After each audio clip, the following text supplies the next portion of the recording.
Hello লালবাদরের দেশ। কি অবস্থা? কেমন চলতেছে সব? আমরা তো দেখলাম যারা নিজের দমে ইলেকশন করবে বলছিল তারা এখন বিএনপির কাছ থেকে হাত পাইত্যা, পাইত্যা সিট নিয়ে আসতেছে, হ্যাঁ?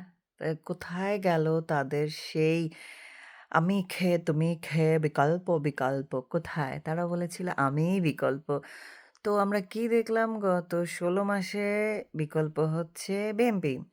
তো বিএমপি যদি তোমাদের বিকল্প হয়, তাইলে তখন কেন বলছিলা নৌকা আর ধানের শীষ ২ সাপের এক বিষ তোমরা ধানের শীষকে চাও না, নৌকাকেও চাও না। এই কথা কেন বলছিলা সোনা গো? হ্যাঁ? ১.৫ বছর আগে তোমরা এই কথা বলে কেন আন্দোলনটা চোদাইছিলা? এখন অ্যান্সার দাও। এখন তোমাদের মুখে কোনো অ্যান্সার নাই। কারণ তোমরা খুব ভালো মতো জানো তোমরা একটা ভন্ডামি করছো। ভন্ডামি করে সবাইকে ফোন মারা দিয়েছ। এখন তোমরা কোন মুখে কথা বলবা? কোনো মুখ নাই তোমাদের কথা বলার। যেজন্য দেখো তারিখ যে আসতেছে দেখে তোমরা কত আনন্দিত। তোমাদের উপরে নিচে সব ভিজে যাচ্ছে। তোমরা এত এক্সাইটেড। কেউ কি বড় গণতন্ত্রের দেশে আসতেছে। কে সেই বড় গণতন্ত্রের যে ২১ আগস্ট গ্রেনেড হামলার মূল আসামি, প্রধান আসামি। মানে তাকে শুভেচ্ছা জানানোর জন্য সারা বাংলাদেশ রেডি। সেই প্রস্তুতির মধ্যে কি আছে? প্রস্তুতির মধ্যে আছে হচ্ছে শেখ হাসিনার বানায় যাওয়া এলিভেটেড এক্সপ্রেসওয়ে ২ ঘন্টা টোল ফ্রি থাকবে। কেন? কেন যেন আমাদের বড় গণতন্ত্র মিস্টার 10% এর লোকজন দ্রুততম সময়ের মধ্যে তাকে শুভেচ্ছা জানাইতে ৩০০ ফিট যাইতে পারে। এদিকে কিন্তু আবার গণতন্ত্র ভাইয়া বলেছেন, "আপনারা কেউ আমাকে বিদায় দিতে এয়ারপোর্টে আসবেন না, এয়ারপোর্টে আসবেন না।" মানে কি? মানে এদিক দিয়ে আমি চাই মানে কান্নাকাটি করতেছি বেশি করে মিডিয়ার সামনে যে, "এই তোমরা আমাকে উইশ করতে আইসো না, উইশ করো না, উইশ করো না।" কিন্তু তলে, তলে বলতেছি, "শোনো, এই নাও আমার নাম্বার 10% পাঠায়া দাও।" ব্যাপারটা হয়ে গেছে এরকম। তার মধ্যে উত্তরা তারপর আশুলিয়ার এই সাইডের গার্মেন্টসগুলা ২৫ তারিখ বন্ধ থাকবে। কারণ বড় গণতন্ত্র আসবে, লিঠার আসবে, লিঠার। বড় গণতন্ত্র এসে দেশের গণতন্ত্র উদ্ধার করবে। আমাদের ১ম আলোর যে সম্পাদক মতিবাই ৩ সেপ্টেম্বর ২০২৪ সালে বলেছিল, "হাসতে, হাসতে দাঁত কেলায়।" তো মনে করেন হাসি আটকাইতে পারতেছিল না তার এত বছরের প্রোপাগান্ডার যুদ্ধ যেটা সে জয় করছিল। বাংলাদেশে বাক স্বাধীনতা ফিরে এসেছে।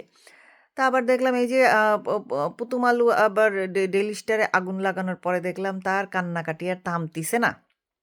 সে বলতেছে, এখন তো কথা বলার স্বাধীনতাই হারিয়ে গিয়েছে। আমরা তো এখন কথাই বলতে পারছি না।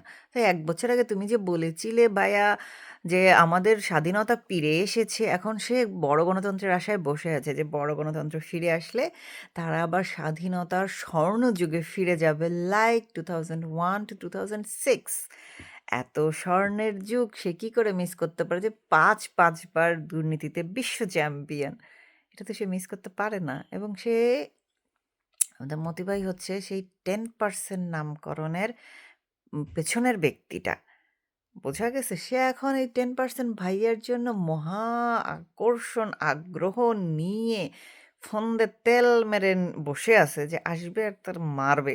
বুঝেন অবস্থাটা। যাই হোক আমরাও দেখতেছি, তোমরাও দেখাচ্ছ জামানত না থাকা লোকজন বিএনপিতে হাত পাইত্যা সিট নিয়ে এসছে। তোমরা এতদিন বলেছিলে তোমাদের অনেক হ্যাঠাম। তোমরা নিজেরাই ইলেকশন জিতে সরকারে চলে আসবে। তো সেই ঘুইরা ফিরা ব্যাম্পের গুই যদি খাবি, তো এতদিন কেন নাটকটা চোদাইলি বল? হ্যাঁ? তোদের কি মানে নাটক চোদানোর মানেটা কি? আমরা বিএনপিকেও চাই না, আওয়ামী লীগকেও চাই না, জামাত শিবিরকেও চাই না। What a dialogue! কিন্তু ঘুরে ফিরে আমরা কি দেখতে পাচ্ছি? তোমরা যে আমি খেয়ে তুমি খেয়ে রাজাকার, রাজাকার তোমরা রিয়েলি রাজাকার। তোমরা আসলেই লাল বদর চোদাইন্না রাজাকার। না হইলে তোমরা এখন কিভাবে ধানের শীষকে এত সেলিব্রেট করতে যাচ্ছ, এত উইশ করতে যাচ্ছ, কিভাবে এত হাসতে, হাসতে রিসিভ করতে যাচ্ছ? কোনো কারণ আছে? অবশ্যই। কারণ তোমরা হচ্ছে চোর, ছ্যাচ্চর, ছোট লোকের বাচ্চা।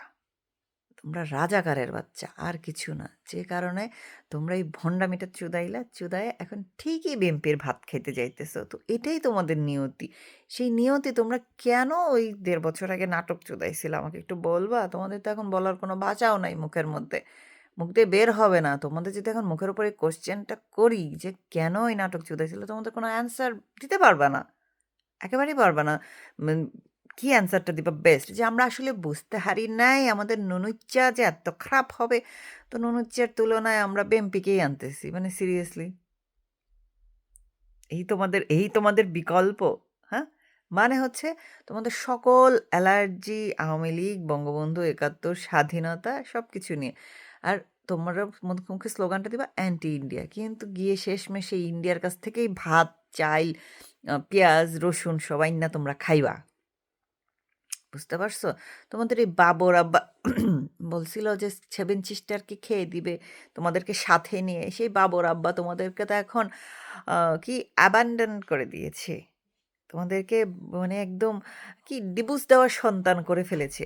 বুঝেছো? তোমাদেরকে পাত্তাই দিচ্ছে না। তোমরা যে এত ইমানি জোশে 7 সিস্টার খেতে যাচ্ছিলে, কোথায়? কোথায়? নাই তো। সবচেয়ে মজা পেয়েছি আমি আমাদের ট্রাক ভাইয়া এমন বাটে পড়ছে সে দেশে নাইম্যা আগে যাবে শাওয়ালাদের কবর জিয়ারত করতে। বুঝেন অবস্থা। মানে কি একটা নেতা সে দেশে ফিরে তাকে যাইতে হবে শাওয়ালাদের কবরে। এমন বাটে বিএনপি আগে জীবনেও পড়ে নাই। এই সার্কাসটা দেখতে সবচেয়ে ভালো লাগতেছে। সার্কাসটা আমরা দেখে রাখলাম এন্টারটেইনমেন্ট পারপাসে। ফিউচারে আমাদের কাজে লাগবে। আর সবচেয়ে হাস্যকর যেটা লাগতেছে সেটা হচ্ছে শেখ হাসিনার নামে বদনাম করে সেই শেখ হাসিনার বানানো ৩০০ ফিটে, শেখ হাসিনার বানানো এলিভেটেড এক্সপ্রেসওয়ে, শেখ হাসিনার বানানো মেট্রো, শেখ হাসিনার বানানো পদ্মা সেতু সবকিছু দিয়ে তোমার নেতাকর্মীদেরকে আসার আহ্বান তুমি জানাচ্ছ ট্রাক ভাই, তোমার লজ্জা লাগে না? অবশ্য 10% খাইয়া যার অভ্যাস ১৭ বছর ধরে বিদেশ বইয়া থাইকা যার কোনো ফিক্সড ইনকাম নাই, কনটেন্ট ক্রিয়েশন এ তো বেশিদিন হয় না টাকা দেয়। এর আগে তো টাকা দিত না। তারপরও ভাইয়ার পুশিক্যাটের লাক্সারি তো কমে নাই, তাইলে? তার আবার লজ্জা কিসের? কোনো লজ্জা নাই। এখন দেখার বিষয় যে আমাদের সান্তা ক্লজ ভাইয়া ২৫ তারিখ ঠিক কখন দেশে নামছেন। কারণ আজকে এখন এইখানে দুপুর ১২টা উনাকে যদি বাংলাদেশে পৌঁছাইতে হয়, তাইলে আজকে ফ্লাইট ধরতে হবে। দেখি উনি বাংলাদেশে পা না দেওয়া পর্যন্ত আমার বিশ্বাস হচ্ছে না। বিশ্বাস হওয়ানোর আমাকে বিশ্বাস করানোর জন্য হলে তো উনাকে যাওয়া দরকার। একটু যাক না। যাক না। একটু দেখি আমরা। যে বড় গণতন্ত্রের দেশে ফিরে এতদিন পরে দেশের ইয়েটা আবার কোন, কোন দিক দিয়ে মারে আমরা একটু দেখি আমাদেরকে একটু দেখান। বহুত বড়, বড় কথা শুনাইছেন বড় ভাই। এখন একটু যান গিয়ে দেশটা একটু উদ্ধার করেন। আপনার যে ট্রিক্স যে নুনুচ্চার আমলে নুনুচের নাম দিয়ে আওয়ামী লীগ লোকদেরকে আমরা একদম মেরে ধরে শেষ করব। তারপর দোষ যাবে নুনুচ্চার সরকারে বিএনপি সরকার যদি গঠন করতেও পারে সো কল্ড ইলেকশন করে দোষ বিএনপির ঘাড়ে আসবে না। ভাইয়া শোনেন, আপনি 61 বছরের তরুণ হইতে পারেন। আপনি কচি, কচি হইতে পারেন। আমরা কচি না। আমরা এলাকায় কে কার পিছনে লেগেছে সেটা আমরা খুব ভালো মতো জানি। সো এই নাটক আমাদের সামনে চোদায়েন না। আমরা এসব বুঝতে পারি, বুঝছেন?